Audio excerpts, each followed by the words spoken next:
नमस्कार। कानूनी जानकारी के कार्यक्रम में हमारे साथ अधिवक्ता सुशील सिंह तोमर जी मौजूद हैं और हम आपसे ही कानूनी जानकारी चाहेंगे। धन्यवाद बड़े भाई बकरी जी। जी गोदनामा जी गोदनामे की जो प्रक्रिया है हमारे यहाँ भारत में, उसमें बच्चे को गोद लेने वाले माता पिता जो दंपति हैं,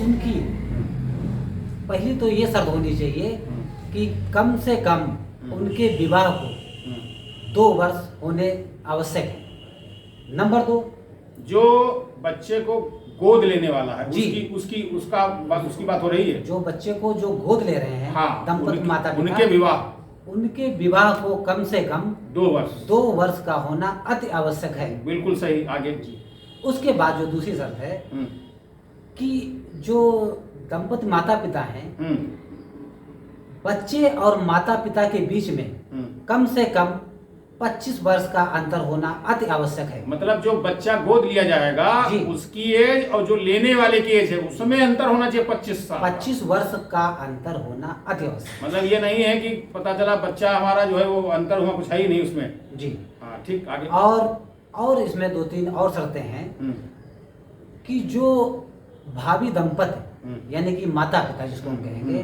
वो जो बच्चे को गोद ले रहे हैं उसके लिए एक और अनिवार्य शर्त ये है कि उनकी आर्थिक स्थिति का होना अति आवश्यक है। मतलब अच्छी हो, अच्छी होगी, मतलब तभी वो उसकी परवरिश अच्छे ढंग से कर पाएगा। मतलब ये होना बहुत मतलब उसकी पढ़ाई से, लिखाई से, भोजन से, खाना से, परवरिश से सब कुछ मतलब है ना। बिल्कुल। हाँ, तो उसमें आर्थिक स्थिति देखी जाती है। आर्थिक स्थिति निश्चित देखी जाएगी। अगर ऐसा नहीं है तो आप उसके पात्र नहीं है, ये बिल्कुल सही, बिल्कुल सही। इसके बाद एक और जो शर्त है वो ये है कि जो भावी दंपति यानी कि माता पिता जो हैं, वो जो बच्चे को गोद ले रहे हैं तो गोद लेते वक्त एक और निश्चित अनिवार्य शर्त लागू कर दी गई है कि वो कोई ऐसे असाध्य रोग से ना पीड़ित हो कि आगे चलकर उनके जीवन को खतरा हो जाए और वो बच्चा फिर से लावारिस मतलब अनाथ हो जाए। हाँ, मतलब उनके लिए स्वस्थ होना बहुत जरूरी है। मतलब या कोई मानसिक ऐसी स्थिति उनकी ना गड़बड़ हो कि वो उस बच्चे के जीवन के लिए खतरा, हाँ, मतलब उसके परवरिश के लिए आगे खतरा ना हो। मतलब हर एंगल से जांच हो जाती है। आगे चलिए, आगे बताइए। उसके बाद बच्चे गोद लेने के संबंध में हमारे यहाँ भारत में इस समय वर्तमान में 2 कानून प्रचलित हैं। पहला जो कानून है वो हिंदू एडॉप्शन मेंटेनेंस एक्ट 1956 ये कहता है, ये अधिनियम कि इसमें हिंदू भावी दंपति माता पिता, बच्चे के और जो गोद ले रहे हैं उनका भी हिंदू होना अति आवश्यक है। दोनों को हिंदू होना अति आवश्यक है। जी।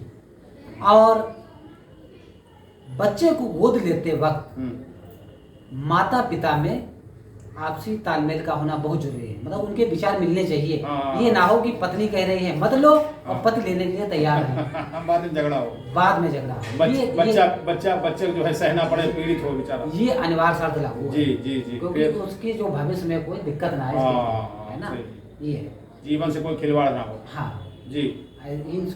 इन प्रक्रियाओं को जो फॉलो कर लेंगे आगे वो गोद ले सकते हैं। ठीक। और इसमें एक चीज और बताई गई है कि जो भावी दंपति माता पिता हैं, अगर उनका मतलब संन्यास हो चुका है या उनका पहले से मतलब कुछ डिस्प्यूट मामला चल रहा है तो हाँ, तो ये मामला कोर्ट के तहत गोदनामा हो सकेगा।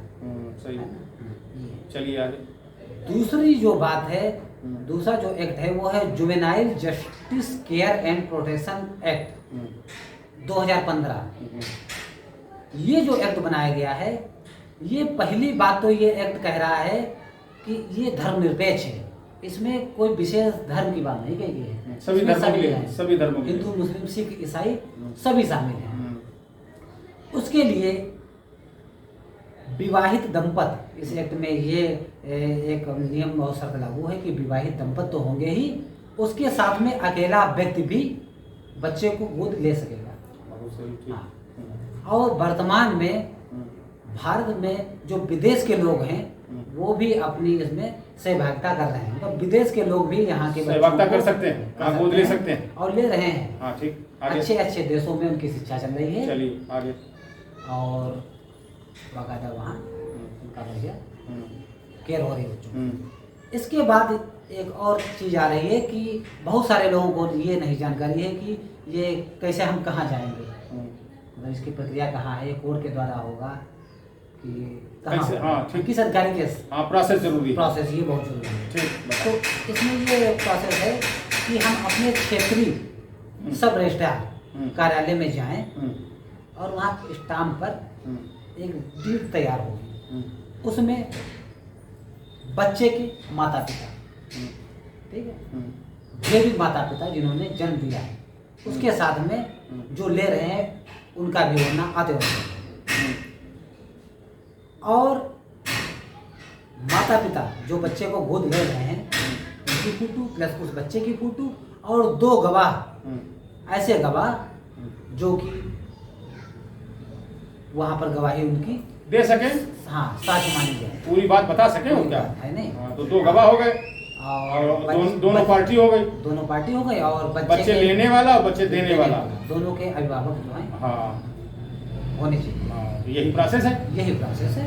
और इसको जो फॉलो कर लेगा हाँ। वो बच्चा बोल ले सकता है। ये तो हिंदू वाला आपने बताया, और बाकी ये भी बता दें कि सभी में है जुवेनाइल जस्टिस एक्ट जो है हाँ। वो इसमें सभी शामिल है। हाँ, मतलब इसमें सभी आ रहे हैं क्योंकि ये धर्मनिरपेक्ष एक्ट है 2015।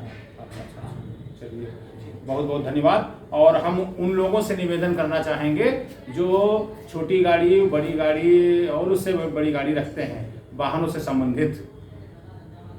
आप नई गाड़ी तो आप खरीदते हैं, थोड़े दिन के बाद आपको नहीं समझ में आया, आप उसकी बिक्री करते हैं।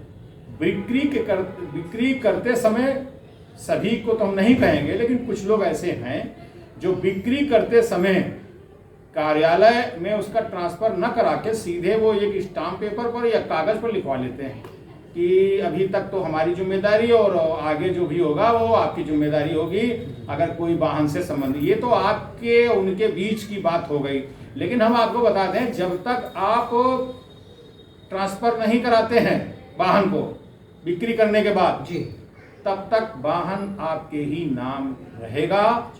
और अगर उस वाहन से संबंधित अगर कोई वाद विवाद होता है भविष्य में, तो आप उसके सीधे जिम्मेदार होंगे।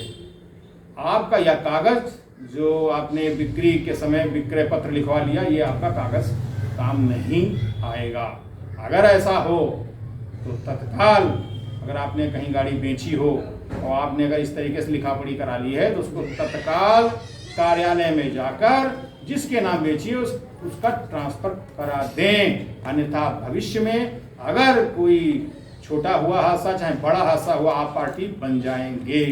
जब तक रजिस्ट्रेशन आपका रहेगा आपके नाम, आप जिम्मेदार हैं, जिम्मेदार रहेंगे।